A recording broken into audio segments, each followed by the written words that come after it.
রাজস্ব ট্যাক্স খাজনার পয়সায় বেতন নিয়ে স্বাধীনতার 54 বছরে আপনারা মানুষের জাতিসত্তার জনগণের নিরাপত্তার জন্য একটি গোয়েন্দা তথ্য নিয়েও সাহায্য করতে পারেননি।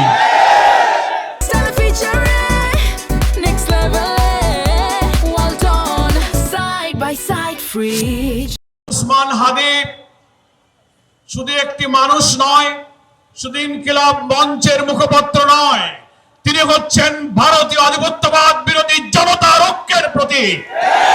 আজকে কেন্দ্রীয় শহীদ মিনারে বাংলাদেশ একত্রিত হয়ে বলছে বাংলাদেশের জাতিসত্তা অখণ্ডতা রক্ষার জন্য মৃত্যু ভয়হীন চেতনার অতন্ত্র প্রতীক হচ্ছে ওসমান হাদি। আমরা আজকে তার পক্ষে এখানে একত্রিত হয়েছি। একটা কথা বলতে চাই, প্রধান নির্বাচন কমিশনার সাহেবের বক্তব্যে সবাই নিন্দা করেছেন।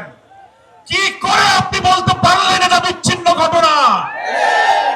তফসিল ঘোষণার পরের দিন একজন জাতীয় সংসদ সদস্য পদপ্রার্থী বাংলাদেশের মানুষের চেতনার প্রতীককে প্রকাশ্য দুপুরে গুলিবিদ্ধ করা কখনো বিচ্ছিন্ন ঘটনা হতে পারে না।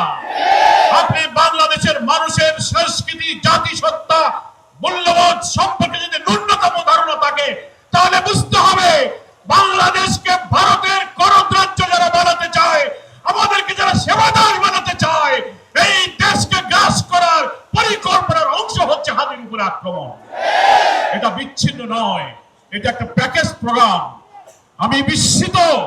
আমি স্বরাষ্ট্রমন্ত্রীকে আজকে বলেছি, গতকালকে বলেছি, ডিজিএফআই, ডিবি, এসবি, এনএসআই হাজার হাজার কোটি টাকার বেতন দিয়ে রাজস্ব ট্যাক্স খাজনার পয়সায় বেতন নিয়ে স্বাধীনতার 54 বছরে আপনারা মানুষের জাতিসত্তার জনগণের নিরাপত্তার জন্য একটি গোয়েন্দা তথ্য নিয়েও সাহায্য করতে পারেননি।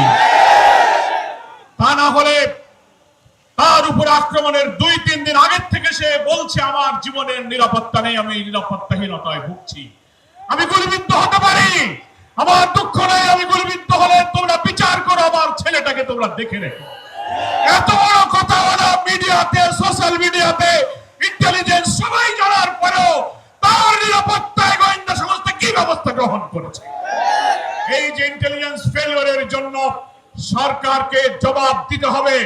আমি এই কথা বলে শেষ করতে চাই, মাননীয় প্রধান উপদেষ্টা, আপনার দায়িত্ব নেবার পর যতগুলো হত্যাকাণ্ড ঘটলো জুলাই এবং ফ্যাসিবাদ বিরোধী আন্দোলনের সাথে আমরা যা ছিলাম তাদের উপরে আক্রমণ হলো, আপনি বারবার জাতীয় ঐক্য অটুট রাখতে বলেছেন, জুলাইয়ের চেতনাকে ধরে রাখতে বলেছেন। সেটা তো আমরা করছি, আমরা ঐক্যবদ্ধ, কিন্তু আপনার সরকার ব্যর্থ হয়েছে এই কারণে যে আপনি একটাও ফ্যাসিবাদের অস্ত্রধারী ধর্ষকদেরকে গ্রেফতার করতে পারেননি।